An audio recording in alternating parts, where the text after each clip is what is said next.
திருப்பதி ஏழுமலையான் கோவில் போலவே பிரம்மமா எழுந்தருளிருக்கக்கூடிய ஸ்வர்ணகிரி வெங்கடேச பெருமாளுடைய சிறப்புகள் என்ன அப்படிங்கறத பார்த்துடலாமா. இந்த கோவிலை சமீப காலத்துல தான் திறந்திருக்கிறாங்க. கோவில் அமைந்திருக்கக்கூடிய இடம் பாத்தீங்கன்னா தெலுங்கானா மாநிலத்துல புவனகிரி மாவட்டம் மணப்பள்ளி மாலையில நமக்கு இந்த கோவிலானது அமைந்திருக்கு.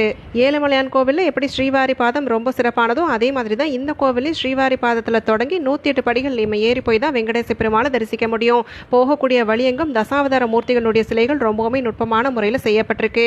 12 அடி உயரத்தோடு கம்பீரமாய் நமக்கு வெங்கடேச பெருமாள் காட்சி தராரு. அது மட்டும் இல்லாம 40 அடி உயரத்துல ஆஞ்சநேயரும் இங்க வீற்றிருக்கிறாரு.